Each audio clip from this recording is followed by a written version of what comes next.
ನಮ್ಮ ಹಿರಿಯರು ಹೇಳಿರುವ ಕಿವಿ ಮಾತುಗಳು.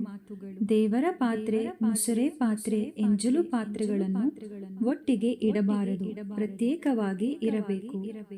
ಹಬ್ಬ ಹರಿದಿನಗಳಲ್ಲಿ, ಶುಕ್ರವಾರ ವಿಶೇಷ ದಿನಗಳಲ್ಲಿ ಹಾಗಲಕಾಯಿ, ಬಾಳೆಗಿಡದ ಕಾಯಿ, ದಿಂಡಿನ ಅಡುಗೆಯನ್ನು ಮಾಡುವಂತಿಲ್ಲ. ಬೂದುಗುಂಬಳಕಾಯಿ, ಚೀನಿಕಾಯಿಗಳನ್ನು ಹೆಣ್ಣು ಮಕ್ಕಳು ಹೊಡೆಯುವಂತಿಲ್ಲ. ಗಂಡಸರು ಮನೆ ಹೊರಗೆ ಹೊಡೆದು ಕೊಟ್ಟ ನಂತರ ಬಳಸಬೇಕು. ಯಾರಾದರೂ ಹೊರಟ ಕೂಡಲೇ ಸ್ನಾನಕ್ಕೆ ಹೋಗುವುದು, ಮುಖ ತೊಳೆಯುವುದು, ಮನೆ ಗುಡಿಸುವುದು ಮಾಡಬಾರದು. ಮನೆಯಿಂದ ಹೊರಗೆ ಹೊರಡುವವರ ಮುಂದೆ ಮುಖ ತೊಳೆಯದೆ, ಹಣೆಗೆ ಇಡದೆ, ಮುಖಕ್ಕೆ ಎಣ್ಣೆ ಹಚ್ಚಿಕೊಂಡು ಇರಬಾರದು. ಒಟ್ಟಿಗೆ ಊಟಕ್ಕೆ ಕೂತಾಗ ಊಟ ಮಾಡಿ ಮುಗಿಸಿದ ಮೇಲೆ ತಕ್ಷಣ ಹೊರಡಬಾರದು. ಜೊತೆಗೆ ಊಟಕ್ಕೆ ಕೂತವರ ಊಟ ಆಗುವವರೆಗೂ ಇದ್ದು ಹೊರಡಬೇಕು. ಹೊರಡುವಾಗ ಮನೆಯ ಗುರು ಹಿರಿಯರ ಕಾಲಿಗೆ ನಮಸ್ಕರಿಸಬೇಕು. ಊರಿಗೆ ಹೊರಟವರ ಬಟ್ಟೆ, ಗಂಟುಗಳು, ಟ್ರಂಕುಗಳು, ಕಿಟ್ಟುಗಳು ಇವುಗಳ ಮೇಲೆ ಕೂರಬಾರದು. ಪ್ರಯಾಣದಲ್ಲಿ ತೊಂದರೆ ಉಂಟಾಗಬಹುದು. ಬೆಳಗ್ಗೆ, ಸಂಜೆ, ರಾತ್ರಿ 3 ಹೊತ್ತು ಮುಸುಕನ್ನು ಹೊದ್ದುಕೊಂಡು ಮಲಗಬಾರದು. ಇದು ದರಿದ್ರ. ಪ್ರತಿದಿನ ಬೆಳಗ್ಗೆ ಸಂಜೆ ಮನೆಯಲ್ಲಿ ದೀಪ ಹಚ್ಚಬೇಕು. ಶುಕ್ರವಾರ, ಮಂಗಳವಾರ ಮನೆಯಲ್ಲಿ ಉಗುರುಗಳನ್ನು ಕತ್ತರಿಸುವುದು ಮಾಡಬಾರದು.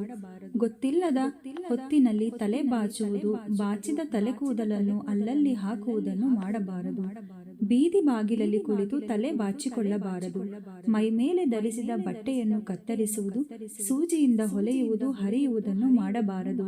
ಕಬ್ಬಿಣದ ಸಾಮಾನುಗಳಾದ ಚಾಕು, ಕತ್ತರಿ ಇತ್ಯಾದಿಗಳನ್ನು ಕೈಯಿಂದ ಕೈಗೆ ಕೊಡಬಾರದು. ಅರ್ಧಬರ್ಧ ಮುಖ ತೊಳೆಯುವುದು, ಹಿಂಗಾಲು ತೊಳೆಯದೆ ಮುಂಗಾರು ತೊಳೆಯುವುದು ಶನಿಯ ಕೋಪಕ್ಕೆ ಈಡಾಗುವಂತೆ ಮಾಡುತ್ತದೆ.